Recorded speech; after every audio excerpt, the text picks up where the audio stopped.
मागी काळ वेळ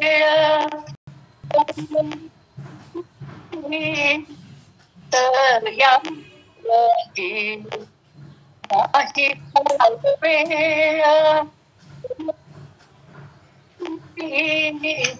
तर या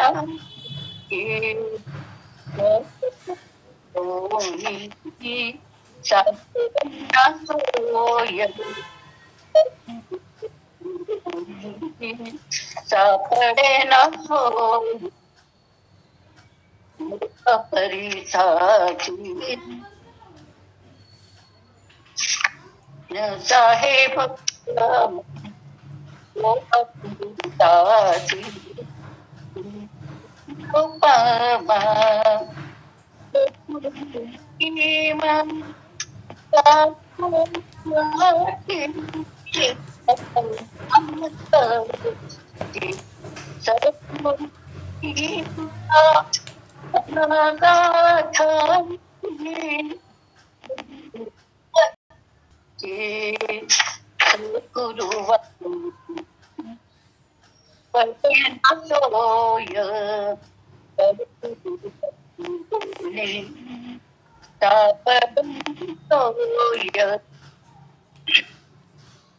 तुका मरे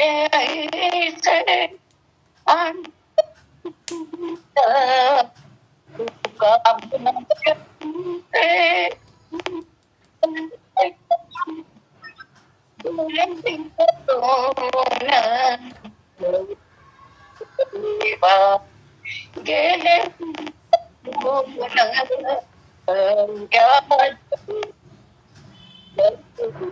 गेले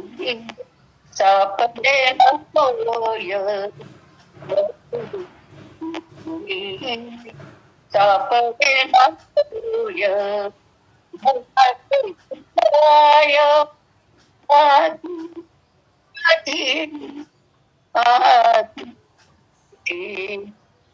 गुरु सापडे नकोय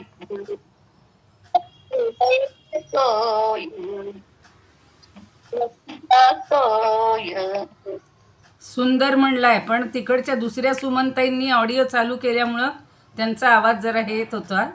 सगळ्यांनी काळजी घ्या की एक जण म्हणत असताना आपला कोणीही ऑडिओ चालू नाही करणार. छान म्हणलं सुमनताई. असंच रोज काही ना काहीतरी सहभाग घ्या जेव्हा तुम्हाला शक्य होईल तेव्हा. चला आता नेक्स्ट दुसरे कोण आहेत? छान म्हणलं. अगदी आठवण मला काही हरकत नाही, चांगलं. त्यानिमित्तानं तुमची प्रॅक्टिस झाली. चला पुढे. आज कोण म्हणणार आहे श्लोकांचं ओव्यांचं? हा, खूप दिवसांनी म्हटलं. हो नाही, खरंच चांगलं म्हणलं. छान छान. 17वी सांगा सांगा. हा, दयाच्या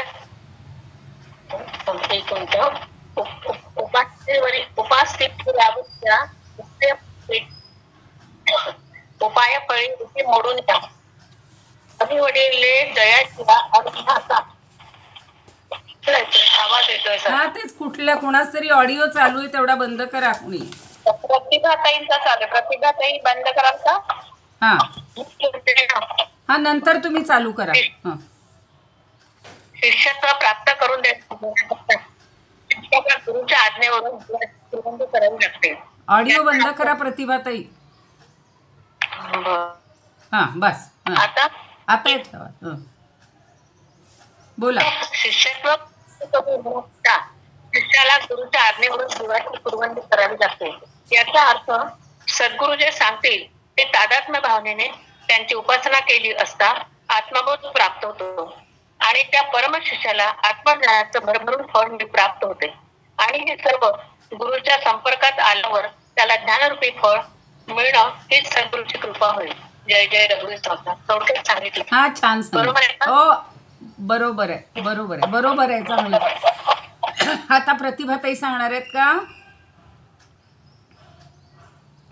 प्रतिभा सांगितलं. आत्ता कोणी सांगितलं? मी प्रतिभा. आता तुम्हीच बोलल्या होय. मग कोण म्हणलं प्रतिभाताईंचा ऑडिओ बंद करा? मला वाटलं दुसऱ्याच बोलतायत कोणी. ठीक आहे. तरी चालू. हा, तरी मी माझा बंद केला लगेच.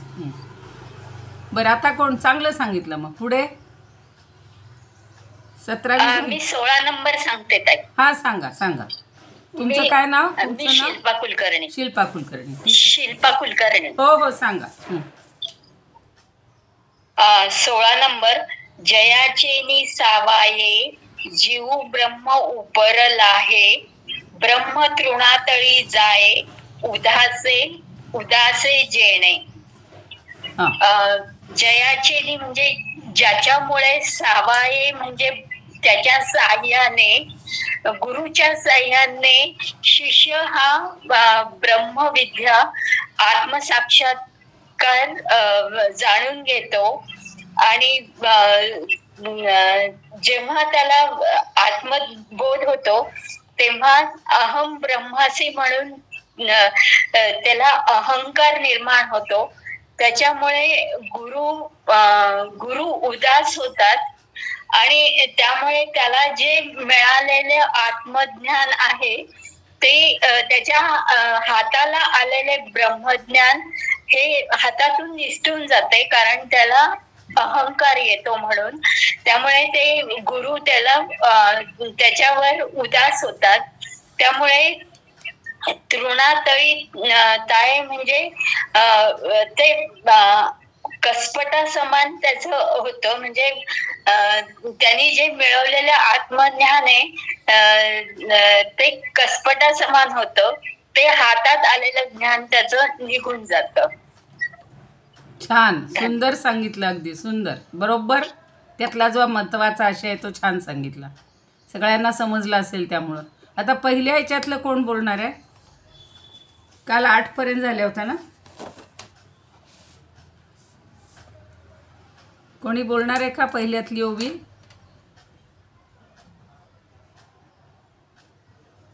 तुमच्यापैकी जे उपस्थित असतील त्यांनी म्हटलं तरी चालेल. सुमिता ताई तुम्ही म्हणा. म्हणू ताई? हो मग काय, आता तुमच्याकडेच आहे तो काम. असं नाही काही. जय श्रीकृष्ण. 11वी ओवी आहे ताई. काल 9 आणि 10 झाल्या होत्या. ठीक आहे. तर मी आज 11वी म्हणते. हो. कैसा मेळू आला गोडीये, दोघे नमाती जगी ये, की परमाणु ही माझी वाये, मांडली आहाती. कैसा मेळू आला गोडीये, दोघे न माती जगी ये, ती परमाणु ही माझी वाये, मांडली आहाती. माऊली असं सांगतात की शिवशक्ती या जोडीचा खेळ इतका गोड रंगला आहे की त्याचे वर्णन करता येत नाही. संपूर्ण विश्वास मावत नाही इतका त्यांचा विस्तार झाला आहे. तरी सुद्धा ते इतके लहान होतात की परमाणू मध्येही आनंदाने नांदत आहे, अशी त्यांची विलक्षण स्थिती आहे. बरोबर बरोबर, छान सांगितलं. चालेल, सुंदर. एवढीच सांगणार आहे ना? हो. 12वी म्हणू का? म्हणा. अजून कोणी म्हणतंय का 12वी? नाही म्हणत आहे कोणी. कोणी हातच वर करत. म्हणू का ताई? हा बघा म्हणतायत, म्हणा. हा गुड. 12वी. जिही एक एका विण, न की जे तृणाचेही निर्माण, जिये दोघे जीव प्राण जिया दोघा. ही दोघे परस्परा वाचून साध्या गवताच्या काडीची ही उत्पत्ती करू शकत नाहीत. ही दोघे शिव आणि शक्ती, ही दोघे एकमेकांना जीवत्व देतात आणि अस्तित्वात आणतात. जय श्रीकृष्ण. बरोबर. अनुराधाताईच बोलल्या ना? नाही, ललिताताई. हा सॉरी ललिताताई. आता तुम्ही जॉईन झाल्या होत्या, पाहिलं होतं मी. इथून कळत नाही ना, एकदम आवाज लक्षात येत नाही. म्हणून प्रत्येकीनं काय जे बोलतात त्यांनी सांगा, म्हणजे इतरांना त्यांचा परिचय होईल. चालेल, आता आपण सुरू करूया प्रार्थनेने. अलंकापुरी पुण्यभूमी पवित्र, तिथे नांदतो ज्ञान राजा सुपात्र. तया आठविता महापुण्यराशी, नमस्कार माझा सद्गुरु ज्ञानेश्वरासी. नमो अनंताय शुद्धाय कूटस्थायात्मने नमः प्रेमाम्बुधिविहाराय ज्ञानराजाय ते नमः माधुर्यरसकल्लोला शिवशक्तिस्वरूपिणी अमृतानुभवार्थाय वन्दे ज्ञानेशनन्दिनी अलङ्कापुरी रम्यसिंहासनस्थं पदाभोजतेजस्फुरद्दिक्प्रदेशं विधीन्द्रादिदैवः सदा स्तूयमानं समाधिस्थमूर्तिं भजे ज्ञानदेवं समाधिस्थमूर्तिं भजे ज्ञानदेवं गदाशङ्खचक्रादिभिर्भाविताङ्गं चिदानन्दसंलक्षणाढ्यस्वरूपं यमाद्यष्टभेदाङ्गयोगप्रवीणं समाधिस्थमूर्तिं भजे ज्ञानदेवं समाधिस्थमूर्तिं भजे ज्ञानदेवं मुदा यस्य वक्त्राच्छ्रुतिं पाठयन्तं प्रतिष्ठाय कुर्यात् सुधीसङ्गसेव्यं चतुर्वेदतन्त्रेतिहासादिपूर्णं समाधिस्थमूर्तिं भजे ज्ञानदेवं समाधिस्थमूर्तिं भजे ज्ञानदेवं समाधिस्थमूर्तिं भजे ज्ञानदेवं ज्ञानेशोऽनुभवामृतं व्यरचयत् ज्ञानेश्वरं पूजये ज्ञानेशेन निरूपिता सुमधुरं गीता नमो ज्ञानिने ज्ञानेशात् परमार्थवित् सुचरितं ज्ञानेश्वरस्याद्भुतं ज्ञानेशे लघुजीविते गुणगणो ज्ञानेश्वरत्वं कृतिः ज्ञानेश्वरत्वं कृतिः ज्ञानेश्वरत्वं कृतिः ज्ञानेश्वर महाराज की जय पंढरीनाथ भगवान की जय जय तू ज्ञानेश्वर जय तू श्रीकृष्ण आजचा पुन्हा चांगला दिवस आहे सुंदर आहे काल दीप अमावस्या होती दीपाची आराधना केली आता आज शुक्रवार आहे आणि श्रावण महिना सुरू झाला आहे सगळ्यांचा लाडका श्रावण महिना रिमझिम सरी बरसत आहेत मध्येच ऊन पडते मध्येच पाऊस पडतो निसर्गाचा खेळ सुरू आहे आपल्या मनामध्येही असा सुखदुःखाचा आनंदाचा आज या देवाची प्रार्थना करू की या देवाची सेवा करू विशेषतः श्रावण महिना म्हटलं की शिवाची प्रार्थना शिवाची आराधना जास्त करून केली जाते माहेरी आलेल्या मुलींची मंगळागौरी असतात नवीन लग्न झालेल्यांना शिवामूठ व्हायची असते सोमवारी ती आज नाही आहे पण शंकराला जल वाहणं त्याची सेवा करणं त्याची स्तोत्र म्हणणं हे सगळं चालू असतं आपल्याला जमलं तर आपण सोमवारी एक स्तोत्र घेऊयात आणि सगळ्यांना या श्रावण महिन्याच्या उपासनेसाठी शुभेच्छा मुख्य म्हणजे आपला जो गुरुस्तवनाचा भाग चाललेला आहे तर गुरूंच्या प्रेरणेनं आणि गुरूंच्या उपदेशानं आपल्याला जे काही सगळं प्राप्त होतं आहे गुरु म्हणजे आपले जगद्गुरू अर्थातच श्रीकृष्ण आहेत ज्ञानदेव आहेत श्रीराम आहेत या सगळ्यांना आपण वंदन करूया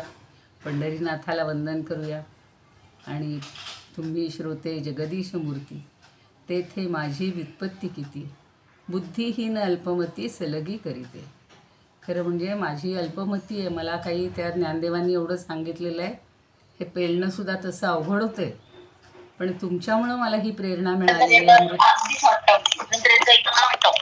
काय झालं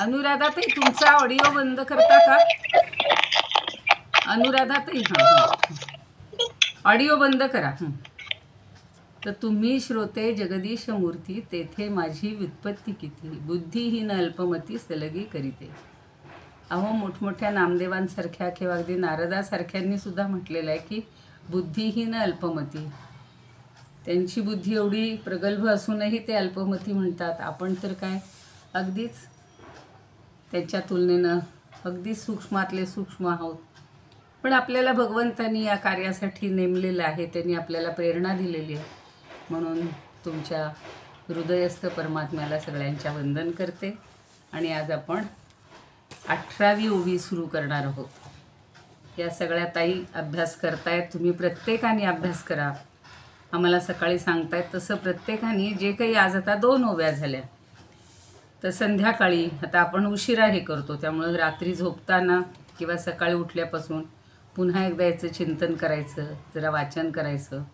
काय समजलं आहे, काय नाही समजलेलं, आपल्याला याच्यातून काय घ्यायचं आहे, स्वतःशीच संवाद साधायचा. किंवा मला नेहमी असं वाटतं की आपण जे शिकलो हे आपण घरातल्या कोणाशी जर शेअर केलं की आज ना आम्हाला असा अशी ओवी होती, असा श्लोक होता, आणि त्याच्यातून आपल्याला असं काहीतरी प्रत्येकाला आयुष्यात घेता येईल, तर तसा एक करायचा. किंवा मग भगवंतालाच आपण सांगायचं की भगवंता, आज मी हा श्लोक शिकलेली आहे, ही ओवी आज अभ्यासलेली आहे, याच्यासारखं मला आचरण करण्याची किंवा बुद्धी तू दे आणि माझा विकास कर, मला आत्मज्ञान मिळू देत. आता बाकी भौतिक सुख कुठलंच मागायचं नाही.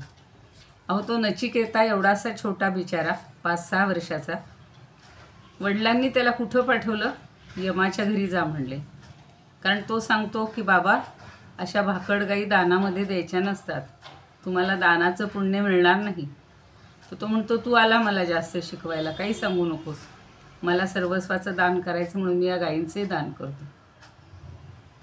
ठीक आहे म्हणतो, मला तुम्ही कुणाला देणार, मला कुणाला देणार म्हटल्यानंतर वडील दुर्लक्ष करतात. 2दा-3दा अनेक वेळा विचारलं, बाबा तुम्ही मला कुणाला देणार.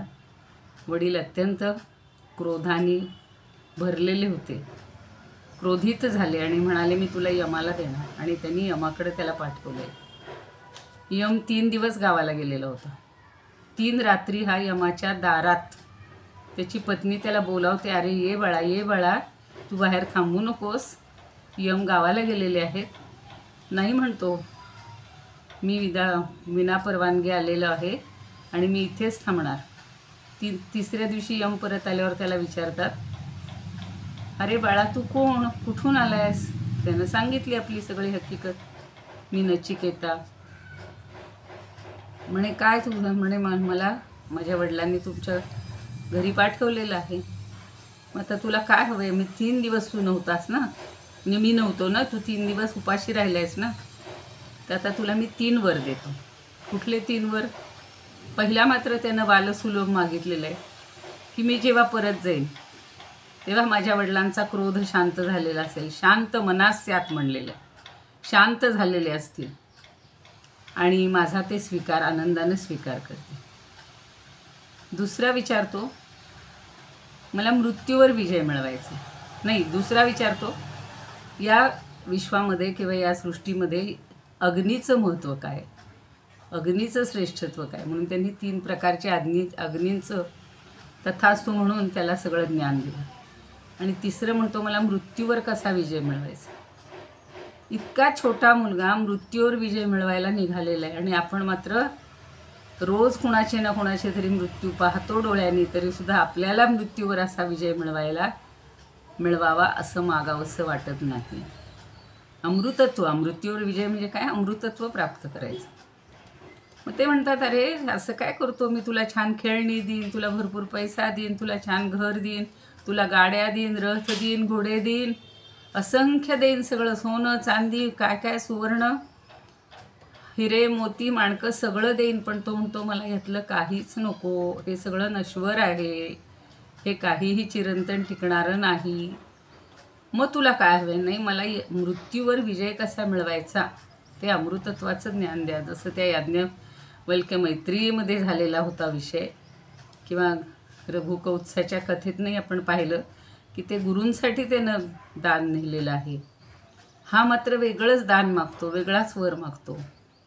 तसं आपल्याला गुरु, आणि म्हणून यम हा त्याचा गुरु झालेला आहे. मला सांगायचं आहे काय, तुम्ही म्हणाल उगाचच एकदम आठवली म्हणून आत्ता, पूर्वी सांगितली असेल, पुनरावृत्तीचा दोष पत्करून सांगते की इथे आपल्याला गुरूंकडून जे जे काही मिळते ते मिळवण्याचा प्रयत्न चाललेला आहे. आणि ज्ञानदेवांना त्यांच्या गुरूंनी हे सगळं दिलेलं आहे. तर बघा, 18वी ओवी आपण पाहतो आहोत. 18व्या ओवीत काय म्हणतायत,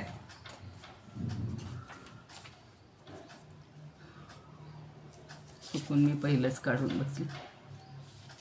मॅडम स्टोरी एवढीच आहे. काय पुढे ते काय करतात ते नाही. हां हां हां अच्छा. नाही मग त्याला त्यांनी ते जे ज्ञान आहे ना, आत्म्याचं ज्ञान जे सगळं आपण भगवद्गीतेत शिकतो ना, ते त्यांनी सगळं सांगितलेलं आहे की शम दम सगळ्या ह्याच्यावर विजय मिळवायचा, आपल्याला नियंत्रण ठेवायचं. आत्मा काय आहे तर तिथे सुद्धा त्यांनी सांगितलेलं आहे, आत्मानम रथिनम विद्धी. म्हणजे आत्म्याला तू आत्मा हा रथाचा सारथी आहे असं तू समज. इंद्रिय हे त्याचे घोडे आहेत, मन हा त्याचा लगाम आहे. असं सगळं त्याला शास्त्र सांगत सांगत सांगत मग तो सांगतो की तुला हे सगळं समजून घेतल्यानंतर, जसं आपण म्हणतो की माझी सगळी दैनंदिन कर्तव्य जे आहे, जे सगळं आहे ते मी भगवंताला अर्पण करीन. मी माझ्यासाठी कुठलीच गोष्ट करणार नाही, मला काहीच नको. आणि असं तू सगळं जर आपल्या इंद्रियांवर नियंत्रण आणलंस, मनाला संयमित ठेवलंस आणि फक्त भगवंताची आराधना केलीस, तर तुला मृत्यूवर विजय मिळवता येईल. 6 वल्ली म्हणजे 6 अध्याय आहेत त्याचे. पूर्वी आम्ही शिकवलेले आहेत. कधीतरी असाच जाता जाता ओघात तुम्हाला थोडा थोडा भाग सांगेन त्याचा. छान, तुमची उत्सुकता चांगली आहे, छान वाटलं. आणि मग तो परत येतोय. महत्त्वाचं काय की ते ज्ञान घेऊन तो परत येतोय. तसं परत आला म्हणजे पुन्हा तो मृत्यूलोकात आला म्हणजे त्याचं अमृतत्व संपलं असं नाही आहे. ते ज्ञान डोक्यात ठेवूनच तो आलेला आहे. इथपर्यंतच आहे. म्हणजे कसं की पुढे काय झालं, कसं आहे, तुम्हाला जेवढं ज्ञान द्यायचं आहे तेवढंच ते देतात. आता भगवद्गीता सांगितली, शेवटी काय सांगितलं होतं भगवद्गीतेत, यत्र योगेश्वर कृष्ण यत्र पार्थो धनुर्धरः तत्र श्रीर्विजयो भूती ध्रुवा नीतिर्मतिर्मम. म्हणजे हे दोघं जिथे आहेत, जिथे भगवंत आणि शिष्य किंवा भक्त दोघंही आहेत, तिथे त्याला विजय मिळतोच.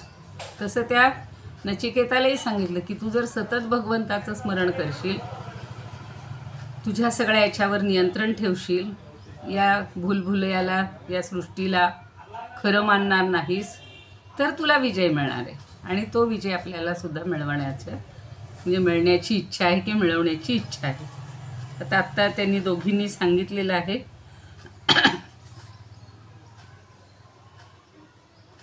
आता 18वी आपण ओवी बघतो आहोत. ताई, हो जरा 17वी थोडक्यात सांगाल का? 18व्या घ्यायच्या आधी. हो चालेल, घेते. थोडीशी नाही, आणि काल माझ्या डोक्यात होतंच, काल थोडी जाता जाता घाई झालेली होती. ठीक आहे, म्हणून म्हटलं ती कम्प्लीट असं मला वाटतं. नाही बरोबर आहे. हो चालेल. आता उपास्थिवरी राबतिया उपाय फळी येती मोडोनिया वरिवंडले जयाचिया अनुज्ञाका, असं तिथं कालची ओवीचे शब्द होते. की ज्यांनी अत्यंत उपास्थी म्हणजे उपासना आणि राबतिया म्हणजे श्रम करून, कष्ट करून, तर ज्यांनी अत्यंत अशी जबरदस्त उपासना केलेली आहे गुरूंची, आणि त्यांच्या आज्ञेवरून, त्यांच्या मोडोनिया आपण पाहिलेलं होतं, त्यांच्या आज्ञेवरून ज्यानं आपल्या जीवाची कुरवंडी करून टाकलेली, आणि त्याला सगळे उपाय जे आहेत, जे त्यांनी उपाय केले, ज्या साधना केल्या, त्या सगळ्या त्याच्या सफळ होतात. म्हणजे कुठलीही गोष्ट त्यानं गुरूंची मोडली नाही आहे. अनुज्ञा म्हणजे त्यांनी जे सांगितलं ते सगळं केलेलं आहे. आता आपल्याला जर ज्ञानदेवांच्या जीवनातलं पाहिलं तर ज्ञानदेवांनी सगळ्या आयुष्यामध्ये कुठंतरी फक्त एकदा नाराज झालेले आहेत, आपल्याला माहिती आहे. नाहीतर किती त्यांचा अपमान केला गेला, किती केलं गेलं, तरी जी सहनशीलता, कारण मधून निवृत्ती त्यांना ज्ञान देत होते, ज्ञानात शांत हो. किंवा सगळी ज्ञानेश्वरी जेव्हा शिकलो तेव्हाही पाहिलं की ज्ञानदेवांना ते अगोदर मस्तकावर हात ठेवून सांगायचे की आज तुला 8वा अध्याय सांगायचा आहे, आज तुला 9वा सांगायचा आहे. म्हणजे ते ज्ञान सगळं त्यांच्यामध्ये संक्रांत करण्याचं काम गुरु करत होते. आणि स्वतः ज्ञानदेवसुद्धा सगळी साधना करून इतक्या लहान वयामध्ये ती ज्ञानेश्वरी त्यांना उलगडलेली आहे, उमजलेली आहे, सगळी गुरूंच्यामुळेच हे झालेली आहे. आणि त्याच्यासाठी त्यांनी काल उदाहरण आपण पाहिलं होतं, साखरे महाराजांनी सांगितलेलं की झाड हे फळाफुलांनी अगदी भरून येतं किंवा मोडून येतं. म्हणजे जिकडं तिकडं झाडावर फळं आणि फळंच दिसतात. तसं गुरूंची जर अनन्य उपासना केली, गुरूंनी सांगितले तशी साधना केली, तर सगळे उपाय फलद्रूप होतात. आता आजच आम्ही ज्ञानेश्वरीत ऐकत होतो, तुम्हालाही ते सांगते की आपण काय करतो, वेदाध्ययन करतो. न वेद यज्ञाध्ययनेन दाने न चक्रियाभि न तपोभि उग्रैः, असाही एक श्लोक आहे की हे सगळं करूनही जे मिळत नाही ते गुरूंची उपासना करून मिळते, भगवंताची प्रार्थना करून मिळते.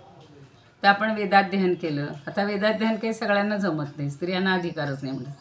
पण यज्ञ वेदांत काय सांगितलं, यज्ञ करा. मग आपण स्वतः न करता, आता तुमच्या घरीच मोठा कार्यक्रम झालेला होता, तसे सगळ्या पुरोहितांना बोलवून गुरूंना बोलवून आपण चांगल्या प्रकारे वेगवेगळी यज्ञाची अनुष्ठानं करतो. मग त्याचं जे काय फळ मिळायचं ते आपल्याला मिळणारच. तपश्चर्या करतात, तुमच्या आमच्या पद्धतीनं आपण जे जे तप करता येतील ते करतो. बरं ते नाही जमलं तर दान करतो. आणि याच्या सगळ्याचं फळ आपल्याला काय हवं असतं, तात्पुरतं हवं असतं. कुणी जसा दशरथांनी पुत्रकामेष्टी यज्ञ केला पुत्राच्या इच्छेनं, अजून कुणी भौतिक समृद्धी मिळावी, माझ्या मुलाचं लग्न व्हावं, ह्या छोट्या छोट्या गोष्टींसाठी आपण हे करत असतो. तर ते जरी केलं तरी ते तात्पुरतं व्यवहारासाठी आहे. पण गुरूंच्या म्हणण्यानुसार काय आहे की तुम्हाला अंतिम चिरंतन सुख मिळवायचे आहे, आणि म्हणून तुम्ही जी जी साधना कराल त्याची तुम्हाला भरभरून फळं मिळतील. भरभरून, आता जे सांगितले, अगदी झाड फुलांनी आले बहरून, तर ते सगळं फुलांनी फळांनी बहरून आलेलं जसं झाड असतं. मग काही जण ग्रंथ वाचतात, काही जण सांगितलं तसं यज्ञ करतात, कुणी तप करतात. पण तरीसुद्धा गुरूंच्या उपासनेनं, म्हणजे गुरु सांगतील त्या पद्धतीनं केलेली उपासना मग आपल्याला फळाला खऱ्या अर्थाने येते.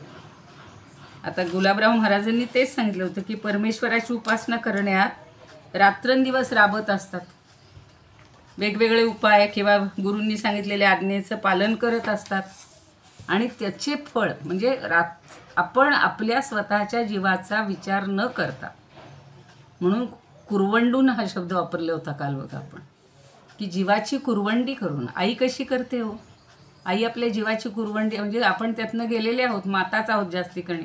थोडेसे या ठिकाणी अपवादात्मक आहेत, श्रेष्ठ ज्येष्ठ असे पुरुष, ते सुद्धा आपल्या मुलाबाळांसाठी किंवा आपल्या पत्नीसाठी आपला जीव कुरवंडून टाकतात, सगळी सेवा करत असतात.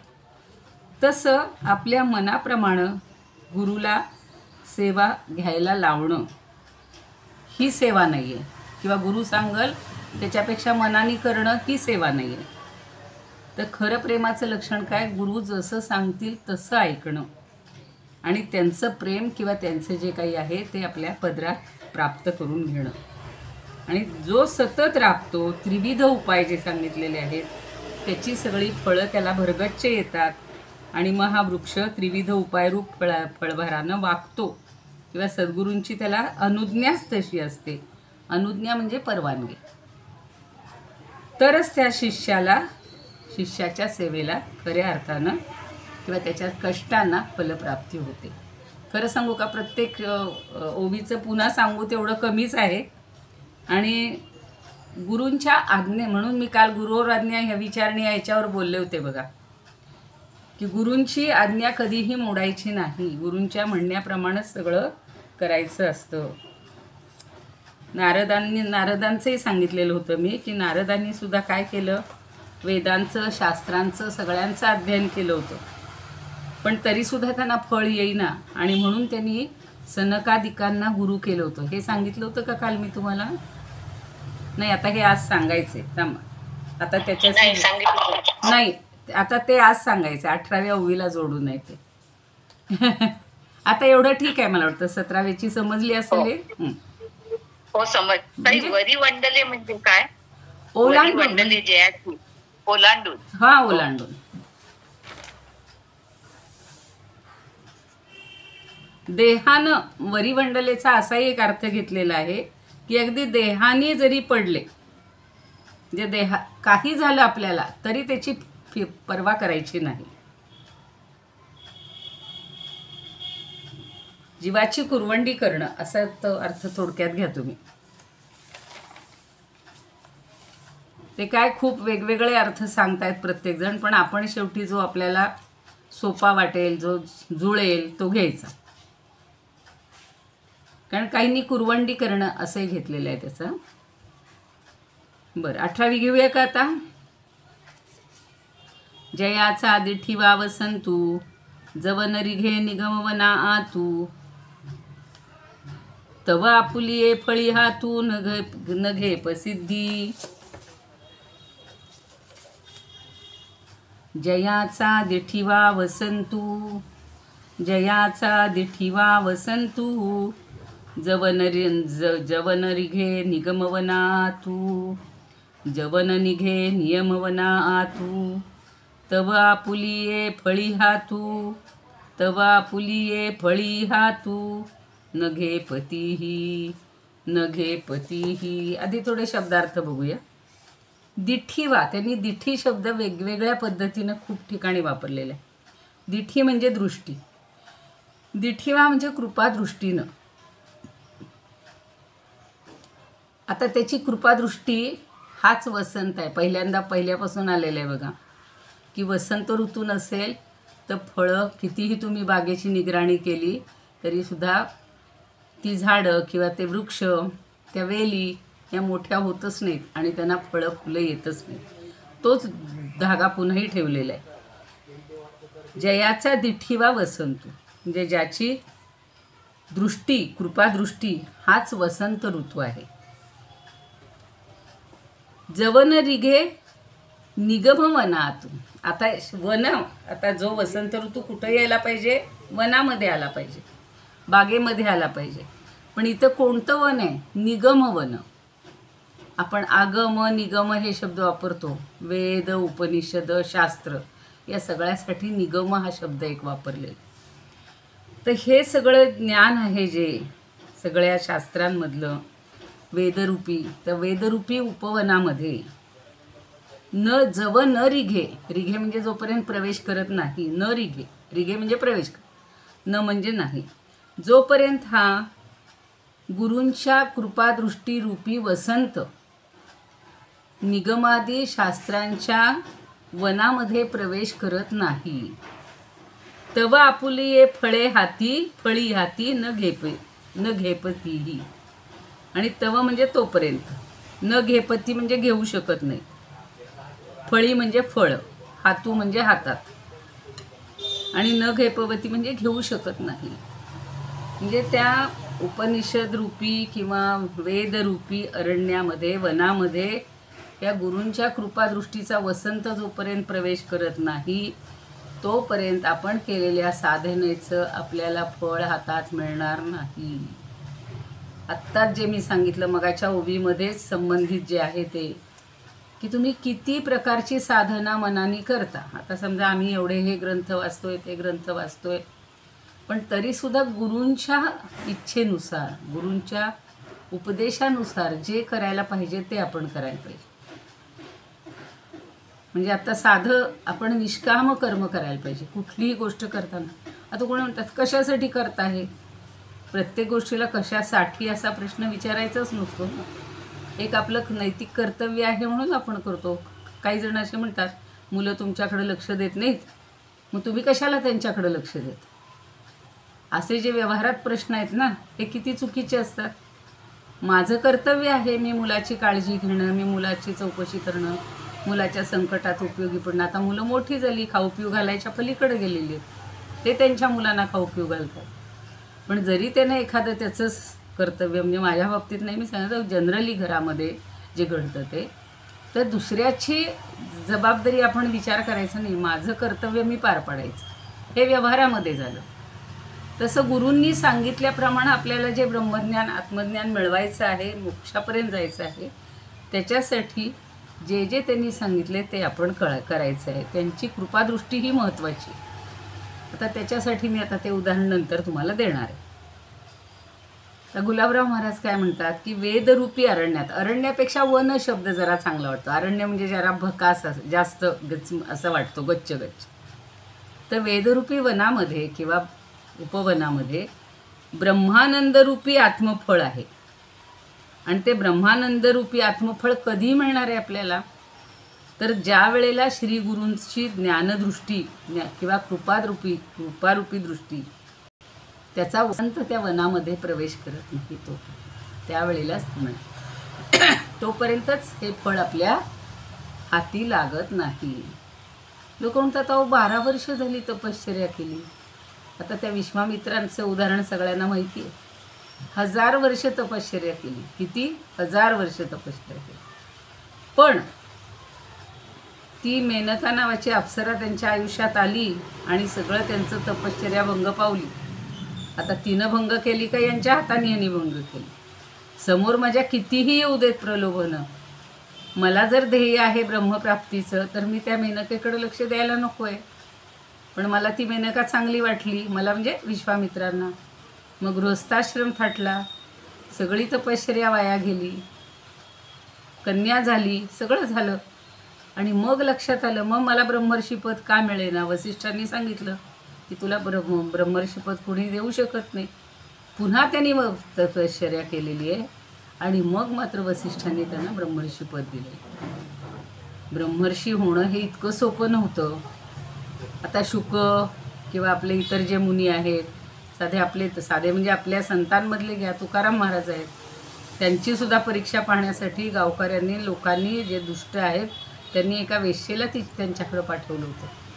पण ते तिला माते समान मानून, तिला नमस्कार करून, तिला सांगून, समजावून सांगून तिच्याकडं अजिबात गुंतत नाहीत. आणि आपल्या पांडुरंगावरची जी प्रीती आहे, आपल्याला परब्रह्म पांडुरंग जो आहे तोच मिळवायचा आहे, तो भेटेपर्यंत त्यांना चैन नव्हती. म्हणजे खरं जे फळ पाहिजे ते मिळस्तवर चैन पडत नाही. शुक तर सगळ्यात, म्हणून आपण शुकासारखे पूर्ण वैराग्य ज्याचे, इतकं वैराग्य की व्यास महर्षीसुद्धा त्याच्या पुढे फिके पडलेले आहेत काही वेळेला. जाऊ द्या, आपण हे महत्त्वाचं लक्षात ठेवा की वेदरूपी वनामध्ये जेव्हा ब्रह्मानंदरूपी आत्मफळ मिळवायचे त्यासाठी गुरूंची कृपादृष्टरूपी वसंताचा प्रवेश व्हायला हवा आहे. आणि ती कृपादृष्टी, ज्ञानरूप दृष्टी आणि कृपादृष्टी ह्या दोन्ही जर मिळाली तरच आपल्याला ज्ञान मिळणार आहे. नाही तर तुम्ही किती वर्ष नुसती तुम्ही वर्षांवर संख्या धरूच नका की मला आता ज्ञानपट. काहींना वर्षात मिळालं आणि मी इतके वर्ष करते तरी मला मिळत नाही, कारण माझी संसारातली आसक्ती कमी होत नाही, माझा मीपणा कमी होत नाही, माझा अहंकार कमी होत नाही. असं असेल तर मला काहीच मिळणार नाही. म्हणजे कृपादृष्टी ही होणं ही महत्त्वाची आहे. तो वसंत हे त्याच्यावर त्यांनी रूपक केलेलं आहे की वसंत जसा आता व्यवहारामध्ये काय होतं, तो जो माळी असतो तो अगदी छान सगळं करतं बघा. आता आपण उन्हाळ्यामध्ये सगळी कटिंग करून ठेवतो, झाडं सगळी अगदी आता छान, किंवा नवीन आता खड्डे वगैरे खणून ठेवले. परवा आमच्या इथे केवढा मोठा कार्यक्रम झाला, संजय मालपाणींचा 56वा वाढदिवस म्हणून एक डोंगर आहे, तर त्या डोंगरावर 56,000 वृक्षारोपण केलं. मग ते काय पहिल्या दिवशी एका दिवशी असं वृक्षारोपण करता आलं असतं का? त्याच्या आधी किती निगराणी केली असेल, किती हे केलं असेल. आत्ता रोपं लावली, मग ती मोठी होणार, पुन्हा त्यांना सगळी व्यवस्था करावी लागेल आणि वसंत ऋतू आला की त्यांना फळं येणार. तसं इथे बागेमध्ये सुद्धा वसंतानं प्रवेश केल्याशिवाय बागेतल्या वृक्षांना फळं येत नाहीत. त्या माळ्याच्या हातात किंवा कुणाच्याच हातात मालक असेल तर मालकाच्या हातात फळं प्राप्त होत नाहीत. तसं शिष्यांनी इतर कितीही केलं, 4ही वेद अगदी घोकले, सगळे सांगितलेली सगळी कर्म केली, पण तरीसुद्धा गुरु अनुकूल झाल्याशिवाय त्याला मोक्षरूपी फळ मिळणार नाही. तर तेवढ्यासाठी मगाचं जे नारदांचं उदाहरण सांगत होते ते या ठिकाणी जास्त समर्पक आहे की नारदांनी सगळी निगम म्हणजे सगळी शास्त्र, वेद शास्त्र, षडंग, तुम्हाला मागे बोलले होते मी, 6 शास्त्र आहेत वेद समजून घेण्यासाठी. पाठ करणं हा एक भाग आहे, पण त्याचे उच्चारण शास्त्र आहे. ऋग्वेदानुसार वेगळे उच्चार आहेत, यजुर्वेदानुसार वेगळी पद्धत आहे, सामवेदाची पद्धत वेगळी आहे, अथर्ववेदाला तर त्याच धरलेलं. ऋग्वेद म्हटलं की फक्त मानेच्या हालचाली असतात, म्हणजे उच्च नीच असे ज्या ज्या प्रकारे एखादा उच्चार उंच करायचं असेल त्यांची मान वर जाते, खाली करायची अशा पद्धतीने ऋग्वेद करायचा असतो. तर जास्त खोलात नको जायला, तर वेदांचं अध्ययन केलं, सगळ्या शास्त्रांचं म्हणजे उच्चारणशास्त्र पाहिलं, त्यातली वृत्त पाहिली, त्यातल्या व्युत्पत्त्या पाहिल्या, प्रत्येक शब्दाचे अर्थ समजून घेतले, त्यातलं व्याकरण समजून घेतलं. एवढी 6 शास्त्र शिकणं साधी गोष्ट आहे होय, पण काही जे असतात ना ते करतात वेदाध्ययन, म्हणजे त्यांना मग वरच्या परीक्षा म्हणण्यापेक्षा वरचे गुरु मिळतात आणि ते सगळा अभ्यास करतात. पण ते केलं. आता समजा आम्ही PhD झालो, पण म्हणून काय आम्हाला ब्रह्मज्ञान झालं का? नाही हो. ब्रह्मज्ञान ही वेगळीच हे आहे, वेगळा आयुष्यातला मिळवण्याचा भाग आहे. आपण वेगळ्या पदव्या मिळू शकतो, वेगळी पदं प्राप्त करू शकतो, त्याच्यासाठी वेगवेगळे उपाय करू शकतो. पण हे जरी सगळं केलं तरी गुरूंची कृपादृष्टी ही आपल्यावर व्हायला पाहिजे. आता त्या प्राजक्ताताईंनी आता छान सांगितलं. परवा कोणतरी आमच्यापैकी एक जण सारख्या म्हणतात, आता गुरु भेटत नाहीत, काय करू मी, माझं आयुष्य तर संपत आले आणि आता गुरु कुठले मिळणार. आता आपल्याला जरी साक्षात गुरु नाही मिळाले तरी आपण श्रीराम, श्रीकृष्ण, आपले सगळे संत, आता ज्ञानदेव आहेत, ज्ञानदेव हेच आपले गुरु आहेत, त्यांचे ग्रंथ हेच आपले गुरु आहेत. म्हणून एक पूर्वी प्रश्न असायचा, ग्रंथ हेच गुरु, निबंध लिहा. कधी कधी गुरुसुद्धा आपल्या मनातलं सगळं आपल्याला देत नाही शास्त्र येणारं, पण ग्रंथामध्ये सगळं लिहिलेलं असतं, त्यानुसार तुम्ही अभ्यास केला आणि कोणीतरी शेवटी एक लागतोच गुरु आपल्याला. पण गुरुशिवाय आपल्याला तरणोपाय नाही. बरं जाऊ द्या. तर म्हणून त्या सनकादिकांना शेवटी त्यांनी गुरु केलेले.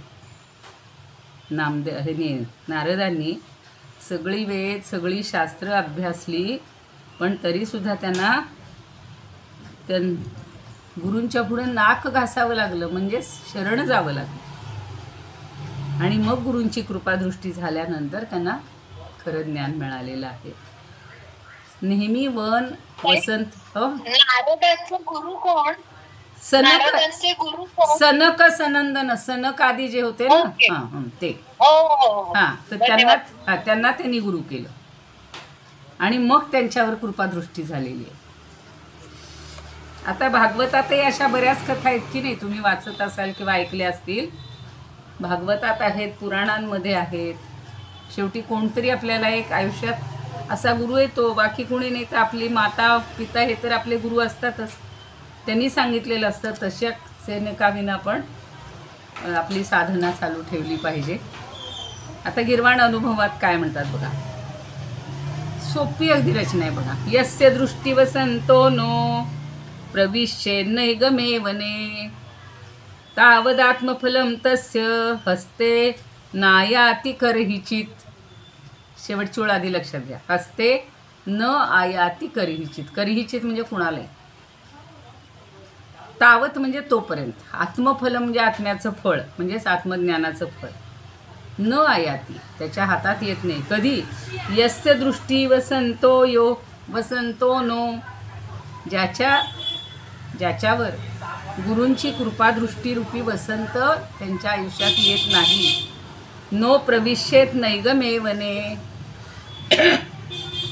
या निगमांच्या वनामध्ये, शास्त्रांच्या वनामध्ये, ज्ञानाच्या वनामध्ये जोपर्यंत गुरूंची कृपादृष्टी, गुरूंची ज्ञानदृष्टी रूपी वसंत प्रवेश करत नाही, तोपर्यंत त्यांना आत्मज्ञानरूपी फळ येणार नाही, फळ मिळणार नाही.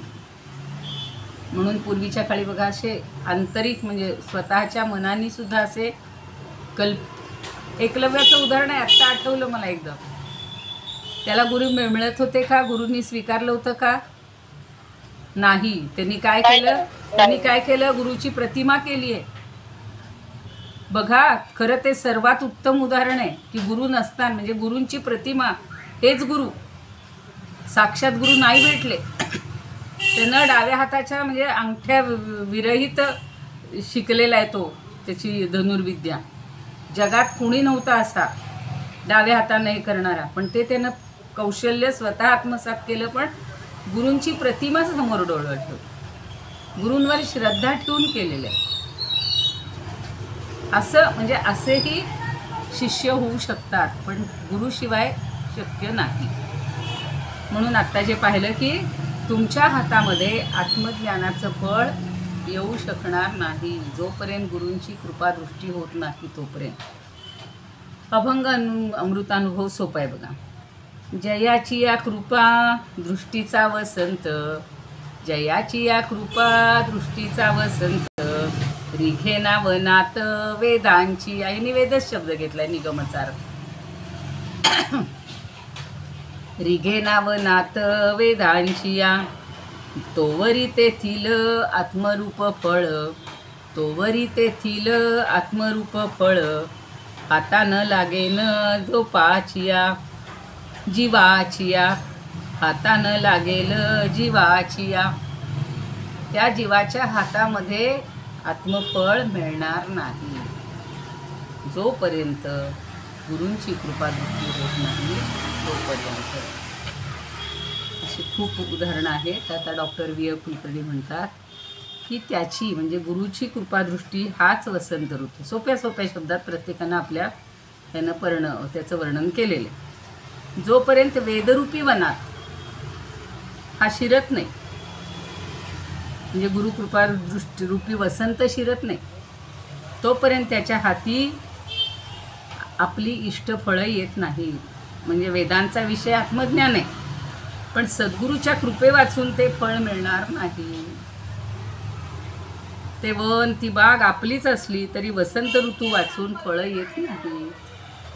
सगळं लागतं की नाही, सगळं मिळालं, अगदी वसंतही आला, पण झाडांना तुम्ही पाणीच घातलं नाही तर, पाण्याची व्यवस्था केली नाही तर, म्हणजे पाणीसुद्धा तितकंच मोलाचंच आहे ना. पण बाकी सगळं केलं, पाणी घातलं, सगळं केलं, आळं केलं, खतं हल्लीच्या काळात खतं घालतायत भरपूर, पण सद्गुरूच जर नसेल तर ते वन फुलणार आहे का? नाही पण. आणि डॉक्टर मानसी कणेकर म्हणतात की ज्याचा दिठीवा म्हणजे ज्याची कृपादृष्टी ही झाल्याशिवाय हा पारमार्थिक वसंत ऋतू आहे. पारमार्थिक परमार्थाच्या वाटेवर आहोत आपण, व्यवहारातला वसंत नको आहे आपल्याला आता. आणि मग मोक्षोपायाचा शास्त्ररूप, मोक्षाच्या उपायाच्या शास्त्ररूप वनामध्ये हा सद्गुरूरूपी ऋतुराज वसंत येतो. म्हणून ते ऋतुराज वाचत असताना माझ्यासारखं डोक्यामध्ये ते गाणं येत होतं. मला काही नाट्यगीतं म्हणता येत नाही, तुम्हाला कोणाला येत असेल तर म्हणू शकता. ऋतुराज आजवनी आला, ऋतुराज आजवनी आला. किती वेळा आळवलंय त्यांनी ऋतुराज आजवनी आला, ऋतुराज आजवनी आला. नवकुसुमांच्या, ते सगळं छान आहे. म्हणजे ते ऋतुराज आला की नवीन फुलांची बहर येत आहेत, लगेच फळांचे बहर येतात. आपण पाहतो ना, महाशिवरात्रीच्या अगोदर आंब्याला सगळे आधी मोहर येतात आणि त्या मोहरातल्या एकेका कळीनुसार एक एक फळ येत असतं. म्हणजे परमार्थ मार्गामध्ये परमात्म्याची प्राप्ती करून घेण्यासाठी अनेक उपाय सांगितले, पण सगळ्यात सोपा उपाय आहे नामस्मरण. भगवंताचं नाम घ्यायचे आणि गुरु सांगतील त्या पावलावर पाऊल ठेवून जायचं. म्हणजे मग ज्याच्या म्हणजे काय? हा, रिघे म्हणजे प्रवेश. न रिघे म्हणजे प्रवेश करत नाही तोपर्यंत. ओके, धन्यवाद. प्रवेश गुरु आल्याशिवाय काहीच उपयोग नाही. बरोबर आहे. आणि म्हणून हे गुरूंचा वसंत, गुरु कृपादृष्टीचा वसंत आला की लगेच हे वन फुलणार आहे. म्हणून ज्ञानेश्वरांनी सारखं ज्ञानेश्वरीतसुद्धा सद्गुरूंना स्नेहाळ शिरोमणी म्हणले. बघा, त्यांनी इतक्या उपमा दिलेल्या आहेत. परत एकदा 13वा अध्याय काढा. प्रत्येक अध्यायात गुरूंबद्दल त्यांचं एकतरी ओवी असतेच. आणि त्यांच्या कृपादृष्टीनं, प्रेमळ वर्षावानं, पारमार्थिक हा जो श्रवण केल्यामुळं जी दीक्षा आपण घेतोय गुरुकडून, त्याच्यामुळं आपली सगळी साधनं ही फुलतात किंवा फळाला येतात. असं सुंदर बघा, प्रत्येकाने इतकं त्याच्यावर वर्णन केलेलं आहे ना की सगळ्यात त्यातला मुख्य विषय लक्षात काय घ्यायचा की मी प्रयत्न करायला चुकायला नाही पाहिजे. मला गुरूंनी सांगितल्या मार्गावरून मी जायला पाहिजे, पण त्याचबरोबर गुरुची कृपादृष्टी मिळण्यासाठी, ती प्राप्त होण्यासाठी मला गुरुसारखं वागलं पाहिजे. मगाशी म्हटलं होतं ना, मगाशी सुमिताताईंनी विचारलं की त्या ओवीचं जरा सांगा. काही शिष्य असे असतात की मला पाहिजे तसं मी करीन. गुरुंनी लाख सांगितले अशीच उपासना करा, मग तुला ते फळ मिळणार नाही. गुरुची कृपादृष्टी तुझ्यावर होणार नाही.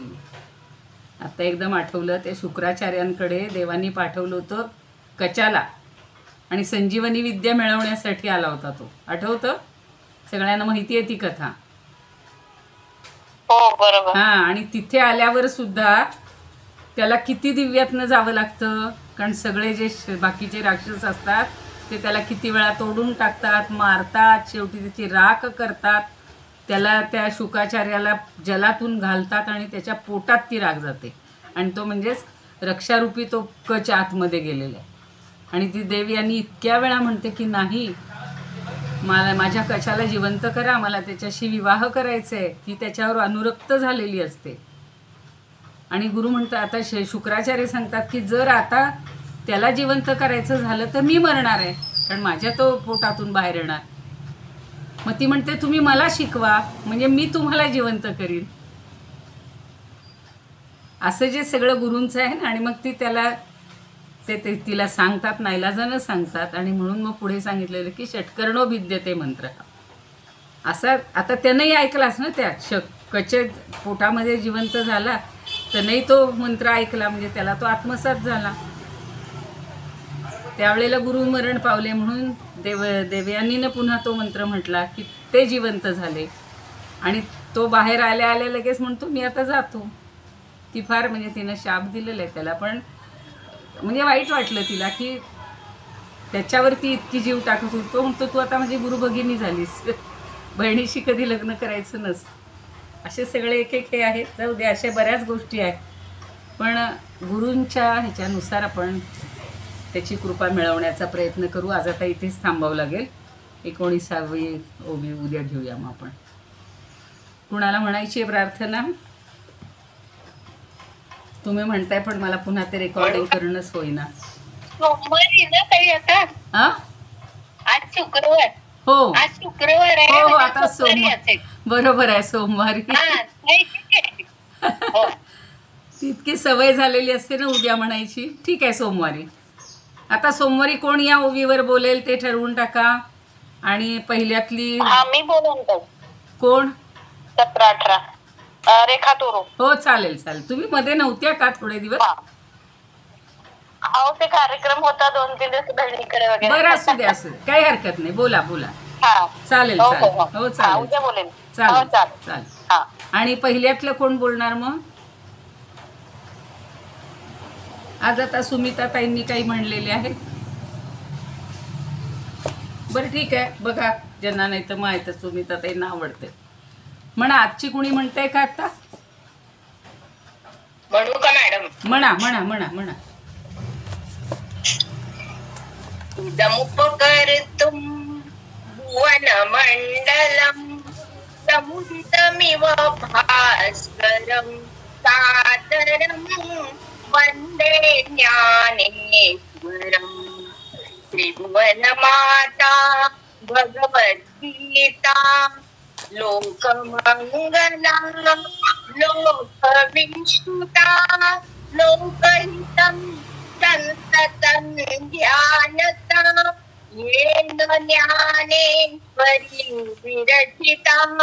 श्रीत्वा प्राकृतधिरं सादरं वन्दे ज्ञानेश्वरं सादरं वन्दे ज्ञानेश्वरं. गीताशास्त्रं वाङ्मयकल्पं नवं तदीयं वयत्वचाल्पं विषयविपदां प्राप्यमनल्पं वाग्यत्तेन च येन भूषितं सरस्वतीं मन्दिरं सादरं वन्दे ज्ञानेश्वरं सादरं वन्दे ज्ञानेश्वरं. यत्र शारदा कृपा प्रसादः यस्य श्रवणात् परमानन्दः निहितो यत्रामृतनिःस्यन्दः काव्यतत् कृतवन्तं तत् रसायनं मधुरं सादरं वन्दे ज्ञानेश्वरम् सादरं वन्दे ज्ञानेश्वरम्. ज्ञानेश्वर महाराज की जय. जय. भगवद्गीता महाराज. छान छान सुंदर म्हणले. आता सगळं जमायला लागलं तुम्हाला. आरती म्हणू का ताई? म्हणा म्हणा. कोण म्हणतायत? आरती म्हणते ताई ते. हा म्हणा म्हणा. हां मी म्हणते ज्योती. हा म्हणा म्हणा. हं. आरती ज्ञान राजा महाकैवल्य. आरती ज्ञान राजा महाकैवल्य तेजा. सेविती साधू संत मनुवेदला माझा. आरती ज्ञान राजा लोपले ज्ञान जगी हितने नांती कोणी. अवतार पांडुरंग नाम ठेविले ज्ञानी. आरती ज्ञान राजा कनकाचे ताट करी उभ्या गोपी कनारी. नारद तुंबर साम गायन करी. आरती ज्ञान राजा प्रगट गुह्य बोले विश्व ब्रह्माची केले. रामा जनार्दनी पायी मस्तक ठेविले. आरती ज्ञान राजा महाकैवल्य तेजा. सेवती साधू संत मनुवेदला माझा. आरती ज्ञान राजा. छान. ज्ञानेश्वर महाराज की जय. पंढरीनाथ भगवान की जय.